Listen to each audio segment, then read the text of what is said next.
จะตอกมัดเข่าหน้า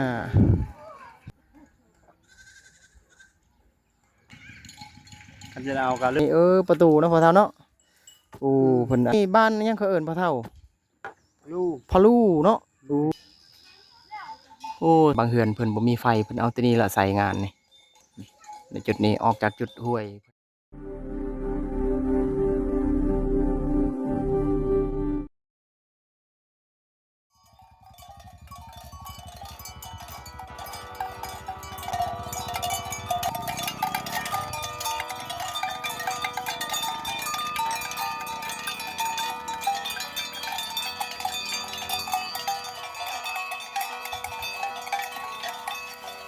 Teranya, teranya, terang tekeng mai. Chị bảo bạ mà nằm bảo. Ma ai men ăn mà nằm vậy? Ông ănบ่? พี่น้องทักทายสบายดีอยู่กับซารี่อีกเทื่อนึงคลิปหนึ่งเด้อมื้อนี้กำลังจะเดินทางเข้าสู่หมู่บ้านอีกจุดหนึ่งนะมื้อนี้ก็อยู่ในคลิปหมู่เพื่อนซารี่คือเก่าเดินทางมากระซองคนไปพี่น้องตัดภาพอยู่พุ่นละบัดนี้อีก1คลิป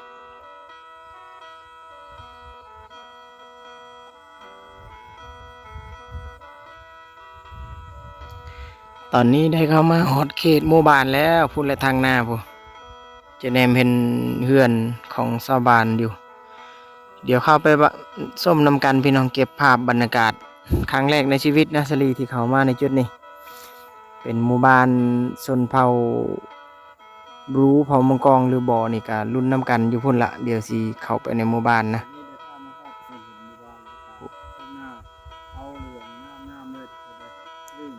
ไปบัดนี้ตัดภาพอยู่พุ่นละอันนี้ทางเข้าบ้านนะบ้านนี้นี่โอ้พี่น้องลึกเข้าไปเลย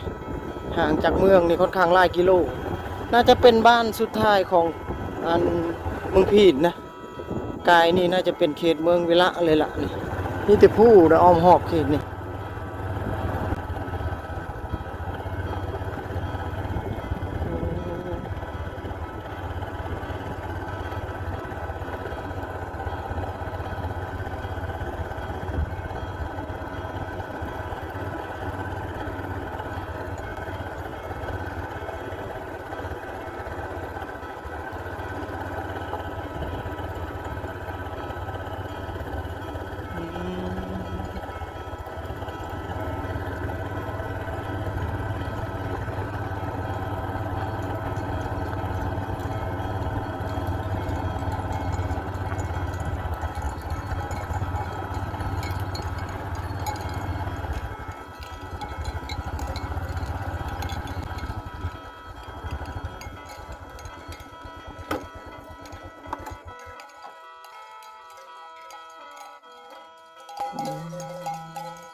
บ้าน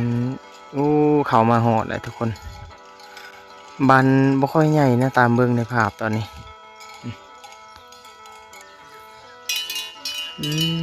เข้ามาข้างในบ้านกลางหมู่บ้านเลยนี่แหละบรรยากาศ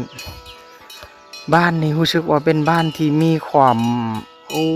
ทุกคนบูชื่อบรรยายในใดดีบ้านที่มีความเงียบเป็นพิเศษเลยไฟฟ้านี่มีอยู่เด้ในหมู่บ้านนี่สลีเห็นอยู่ก็จะมีบางเฮือนเลยนี่ต้นไม้ต้นนี้ต้นม่วงได้นี่เลยต้นม่วงต้นฟ้าวลายต้นเลยทางนั้น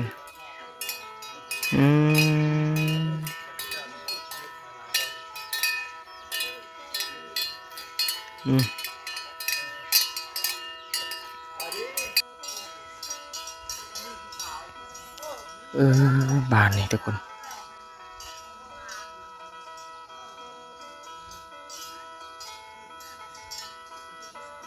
เงียบสงบนะทุกคนนะบ้านนี่เงียบสงบ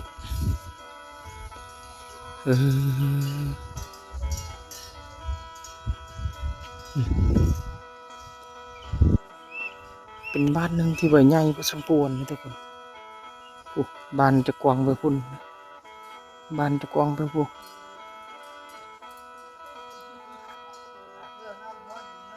อื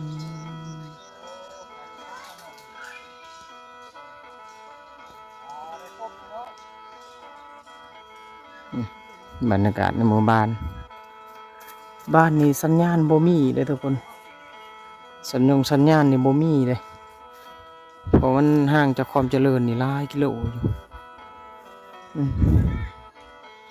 อืมผู้ทางพุ่นเพิ่นเล่นกีฬาเตะมันก็ต่ออืม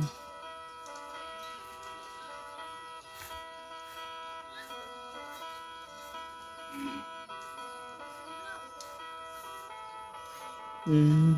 ม เข้มห้วย นี่มาพอผู้สาวคนหนึ่งในหมู่บ้าน เข้ นี่ มห้วยเลย อยู่เถอะโอ้นี่น้องเพิ่น อีบุ๊ก อีบุ๊กชื่ออีบุ๊กนี่เด้พี่น้องเอาบ่นี่สลีออกจากจุดนั้นก่อนน้องเพิ่นอันนั้นอันนี้อู้อยู่ทางน้ำอันนี้มันมีห้วยพร้อมอันนี้นะ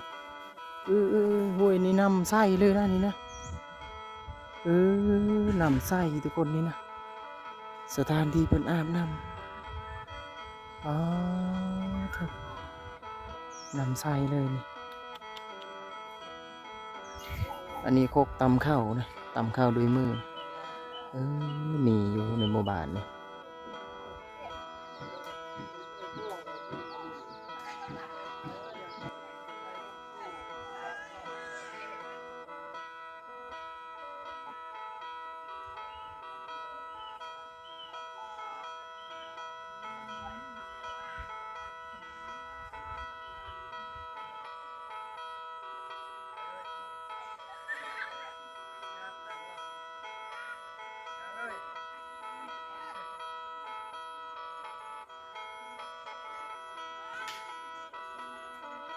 ผมว่างนะ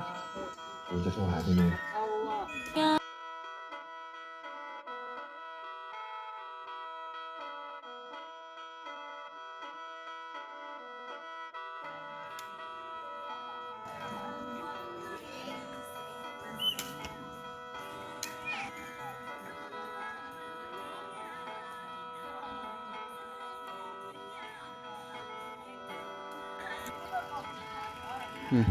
บรรยากาศ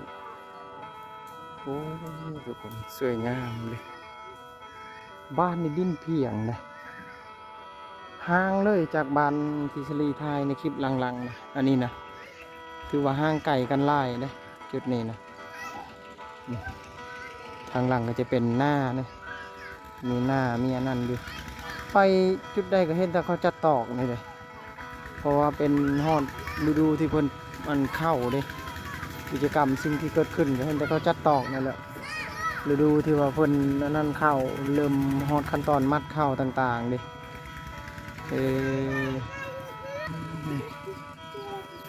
จัดตอกกำลังจัดตอกมัดเข่าหน้าเขตนี้เขาก็เฮ็ดหน้าร้ายครอบครัวจะได้ดินเพียงนะเขตนี้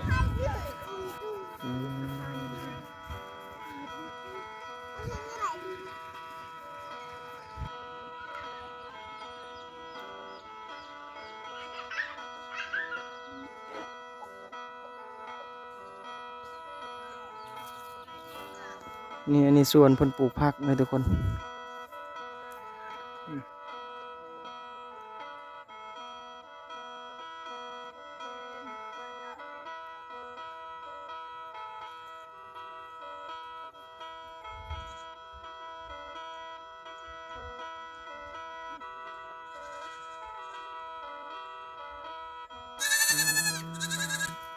เขื่อนทางหน้าเนี่ยเป็นทรงแบบเก่าๆเลยนะทุกคนนะเพิ่นมุงหลังคาด้วยอันนั้นนั่นเด้เออ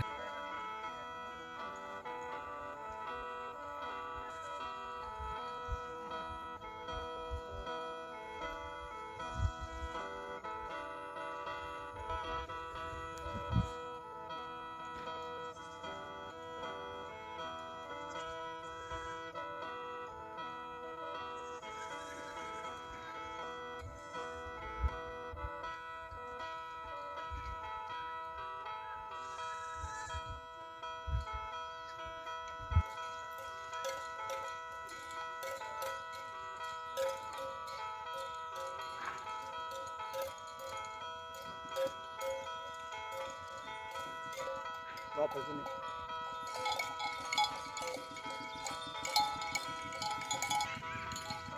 กันจะเอากาลึบ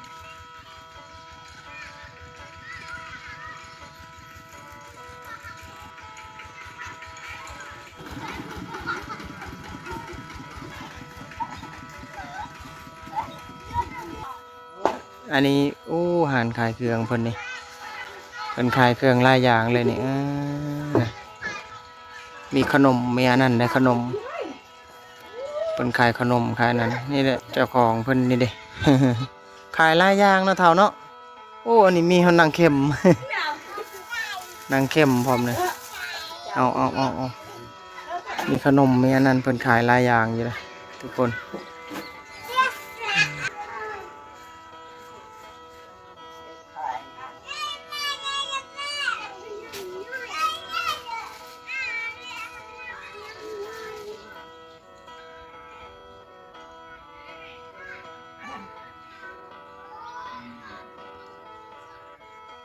สลีสีพยายามรวบรวมภาพนะสิ่งที่เกิดขึ้นในหมู่บ้านและกิจกรรมที่เกิดขึ้นในช่วงเวลานี้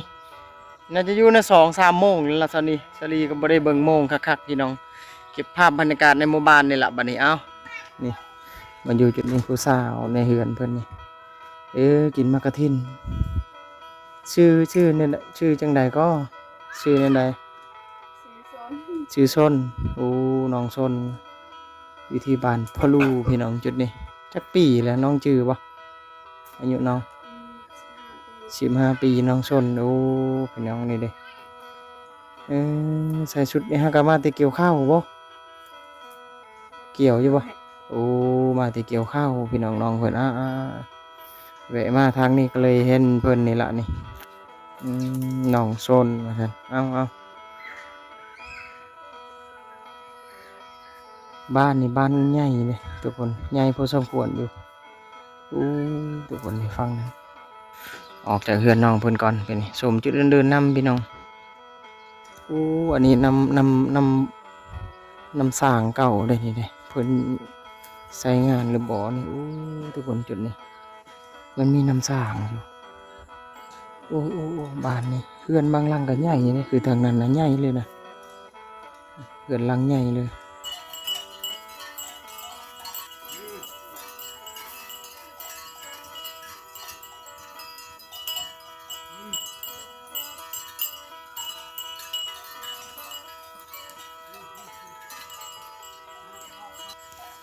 งัวชาวบ้านบางโตเพิ่นก็พูกกันแล้วนี่ในยามค่ำๆนี่เริ่มไล่เมื่อบานในจังเช่นอายคนนั้นก็ไล่งัวเข้าบานแล้วนะทางนะทุกคนเลยไล่งัวเข้าบานงัวหรือสัตว์เลี้ยงในช่วงค่ำๆจะมาบ้านแบบนี้แหละ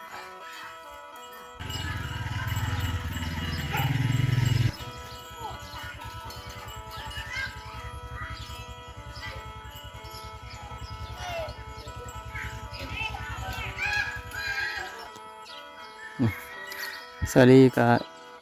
ย่างแล้วก็ส้มไปแล้วอธิบายบางส่วนที่สามารถถึงและเล่าได้พี่น้องเนาะกิจกรรมและสิ่งที่เกิดขึ้นก็จะทายในให้เห็นบางนาทีบางชั่วโมงนะ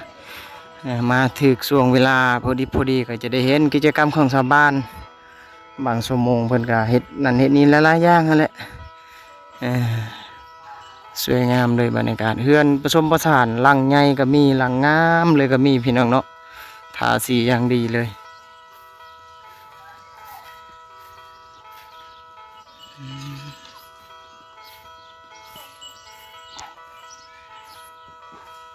พอเฒ่าคนกันไล่งัวเข้าคอกงัวพอเฒ่านี่มาฮอดเฮือนแล้วเพิ่นผูกอันนี้ประตูเนาะพอเฒ่าเนาะเพิ่นอันนั้นได้นี่เลยประตูเพิ่นซักลักไว้เลี้ยงแสดงว่าเลี้ยงแต่มื้อเช้าเนาะพอเฒ่านั่นน่ะนี่ดิบ้านนี่บ้านยังเขาเอิ้นพอเฒ่าลูกพอลูเนาะบ้านพอลูเลยทุกคนนะเอาพอเฒ่าเพิ่นก็น่าจะ70-80คนแล้วพอเฒ่าเนาะ เอางัวเพิ่นนี่สัตว์เลี้ยงของเพิ่น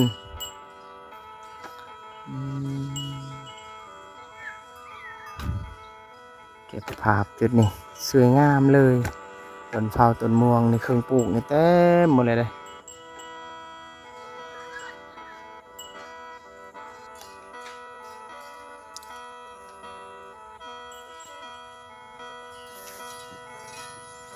เก็บฝาฟังนี่อีกพี่น้องบัดนี้ยางชมบรรยากาศในหมู่บ้านเลยทุกคนนะ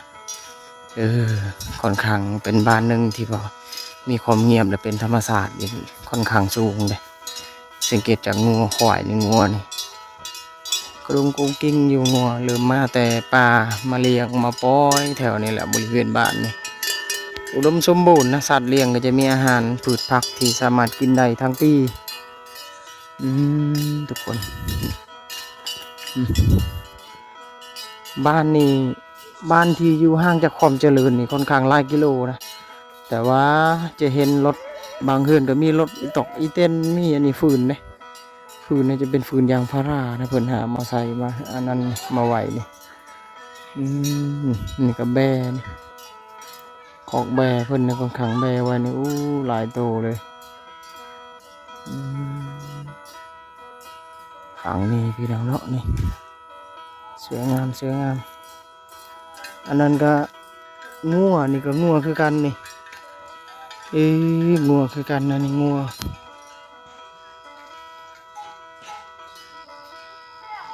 โอ้สัตว์เลี้ยงของชาวบ้าน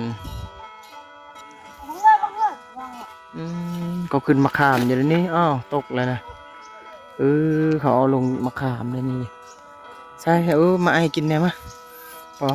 โถมะขามพี่น้องขอบใจเด้อมะขาม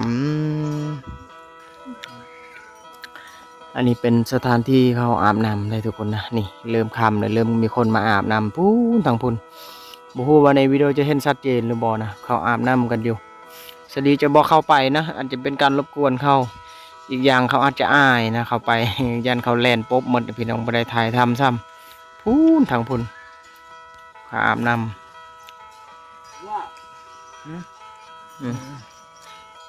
ตัวนี้แพนเซลาเซลนะบางเฮือนเพิ่นบ่มีไฟเพิ่นเอาตัวนี้ละใส่งานนี่ในจุดนี้ออกจากจุดห้วยเพิ่นอาบน้ำถ่ายในจุดนี้ทุกคนบางเฮือนก็มีไฟบางเฮือนบ่มีไฟเอาตัวนี้กำเนิดไฟฟ้าไปบัดนี้ลงไปที่เซอีกเทื่อนึง อันนี้นะนี่แหละสายน้ำที่สำคัญของหมู่บ้านหมดเลย ลงมาในเซอีกเทื่อนึงพี่น้องสิเก็บภาพบรรยากาศนี่ผู้สาวผู้เซลอาบน้ำหลายคนอยู่ได้บัดนี้เอาขึ้นก้อนพี่น้องบัดนี้ขึ้นจากห้วยก่อนอันนี้ก็จะพาบอลัดเพิ่นไปเบิ่งบ่อนชาวบ้านเพิ่นอาบน้ำนะใช่ดิก็เก็บภาพเมื่อกี้ก็เก็บภาพเลยก็เลยกลายเป็น2ช็อตนะสุดนี้เอาบัดนี้สิได้ออกเดินทางจากจุดนี้หรือว่าเดินทางออกจากหมู่บ้านอันยังก็บ้านพะลูพี่น้องเนาะจุดนี้เดี๋ยวเก็บภาพจุดอื่นๆไปนำมื้อนี้ออกจากจุดนี้แล้วจะเข้าเมืองเวละได้เข้าเขตเมืองเวละพี่น้องเราลุ้นน้ำกันอีก1คลิปทางหน้าเพิ่นเลยไปคลิปนี้เอาประมาณนี้ก่อนสั้นๆไว้เจอกันใหม่โอกาสหน้ามื้อหน้านี่คือเขตหมู่บ้านในจุดนี้